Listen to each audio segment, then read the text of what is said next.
lii Pastef groupe parlementaire bi bëgg a def ab forcing la dañoo jàpp ne dayo bu toll nii ñu koy modifier suñu constitution war nañu jox la possibilité aux citoyens sénégalais ñu exprimer wu kenn newul amuñu légitimité bi personne n'a dit ça kenn newul kenn joxu leen pouvoir bi pour ñu mun ko voter am nañ ci sañ-sañ mun nañ ko def waaye ñun suñu principe Y en a marre depuis le début mooy modification constitutionnelle bu am ampleur bu toll nii dañ ko war a delloo ci askan bi ñu joxe ci seen xalaat à travers un référendum loolu laataa le président di ko décider officiellement en tout cas ñu koy communiquer officiellement la ñu amoon cette position lu tax ñu ne référendum parce que bu ngeen xoolee bu baax référendum actuellement voté nañ loi bi mais il y a beaucoup de choses yoo xam ne leeragul ci sénégalais ci seen bopp même le texte final je ne suis pas sûr que yéen ñi ñu ci bëree bëri vous disposez du texte final il y a beaucoup de questions qui persistent encore et beaucoup de choses sur lesquelles les gens se posent des questions sur la constitutionnalité texte bi génn bu ñu nee dañuy dem référendum ça donne largement le temps aux citoyens sénégalais d'aller parcourir le document d'être sensibilisés d'être informés ci contenu wu document bi parce que bu ñu fàtte ni aussi li ëpp ci suñu askan dégguñu français bi nga xam ne moom la ñu libalee cette révision constitutionnelle bu ñu amee 2 à 3 mois yoo xam ne ci la référendum bi di ñëw ci intervalle boobu je donne un exemple ça permet à des organisations de la société civile comme ñun Sénégal ñu dem approprier wu ko mais mën ci communiquer ak citoyens sénégalais yi ñu xam ko pas dans l'objectif de ne pas voter pour ou contre la révision constitutionnelle mais d'être tout simplement informé de disposer d'éléments factuels pour mun a xam lan la ñuy voter ci référendum boobu moo tax ñun ñu jàpp ne dañu war a dem référendum et heureusement que le président a décidé de soumettre cette révision au peuple à travers un référendum mais nag ñuy fàttali aussi le président que ni loolu aussi warul jël benn at warul jël ñaari at ñu ngi koy interpeller sur loolu aussi que ni révision bi nga xam ne nee na da koy jaarale ci référendum mu convoquer le référendum dans les meilleurs délais loolu aussi ñu ngi ko ciy bàyyiloo xel ci biir référendum boobu dégg nañ les députés wala kenn ci députés yi et je pense que le président de l'Assemblée nationale l'a dit mu évoquer des motifs économiques pour ne waruñu mën a dem ci référendum nous pensons que du argument bu ñu mën a tenir ñoom en tout cas ils sont très mal placés pour nous parler de motifs économiques pour ne pas aller vers un référendum au moment où le premier ministre parlait de finances difficiles d'un pays qui se trouvait au 4e sous-sol, le président de l'Assemblée nationale à l'époque, El Malick Ndiaye, avait fait un forcing pour dire que je vais acheter des véhicules pour les députés à hauteur de plusieurs milliards. Kenn ci yéen actuellement ne dispose de chiffres officiels relatifs à ce marché su amee ngeen wax ma mu retiré li ma wax ñenn ñu ngi koy xayma ci 8 milliards et cetera. Au même moment Ousmane Sonko nous disait amoon na aussi fonds politique bu mat 1,7 milliard. Le président actuellement 8 milliards et quelques. Donc ñoom bu dee ci seen prestige bu dee ci seen luxe mun nañu ci investir mais bu nekkente ne ci déglu ñu ñun suñu xalaat askan bi ngir ñu joxe suñu opinion ci référendum ñu ne ñu xaalis amul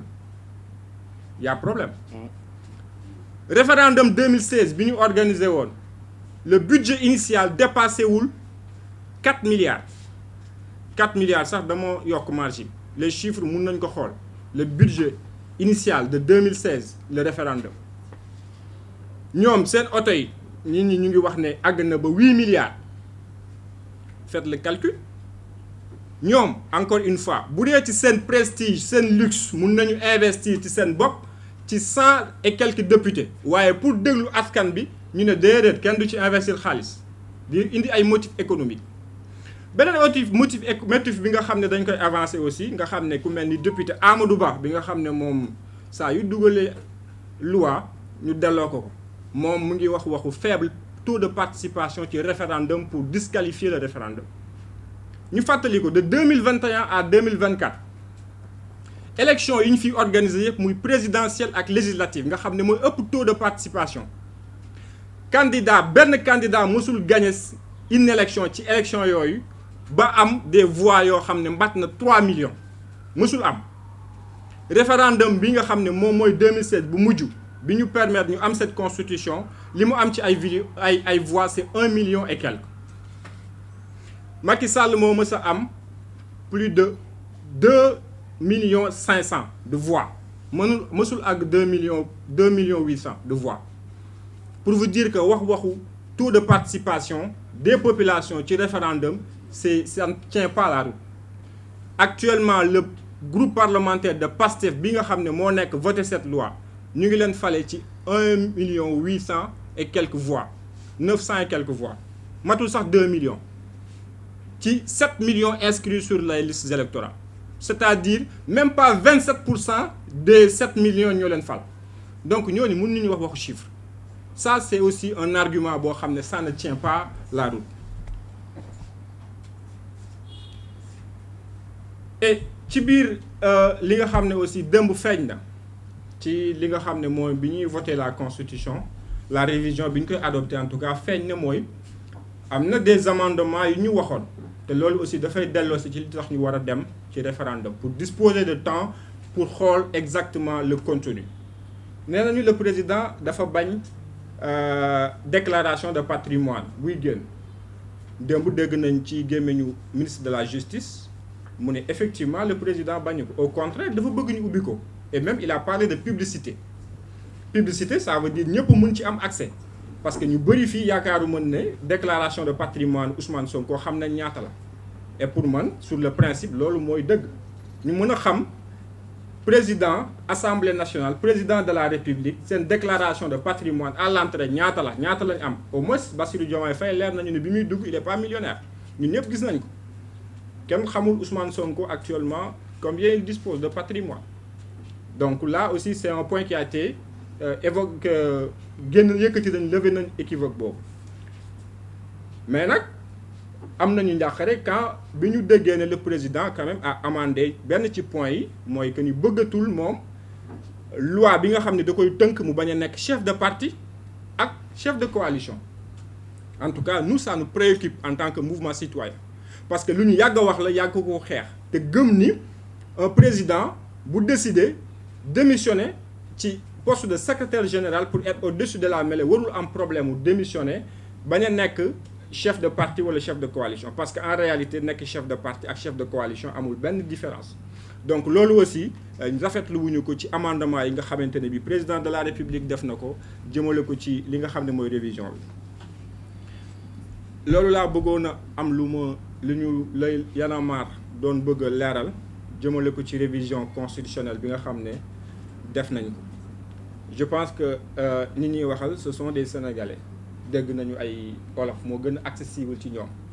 bu fekkente ne am na ñoo xam ne pour mu bañ a gën a gudd ñoo xam ne ils préfèrent am une version française après mun nañu def interview à côté mais ñun li ñu gën a bëgg mooy que message bi accessible parce que y a beaucoup de manipulation énormément de manipulation notamment ci ni ko Aliou waxee le fait de disqualifier le discours d'une partie de la société civile wala de la société civile dans sa globalité parce que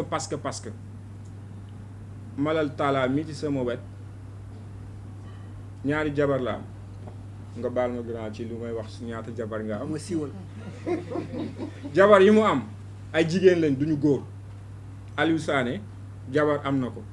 amul jabar bu góor jabar bu jigéen la am donc du ñun lañ ñuy expliquer loolu bëgg ci taxaw bëggu yàq xelu nit ñi la man mii jabar laa am sama jabar jigéen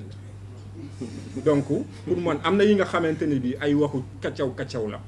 nañu wax ci li nga xam ne moom la nit ñi di wax te bàyyi waxu kaccaw yi les accusations gratuites nañu ko baax la question de l'homosexualité a toujours été une question morale comme ni ko Malal di waxee référendum 2016 utilisé woon nañ ko pour disqualifier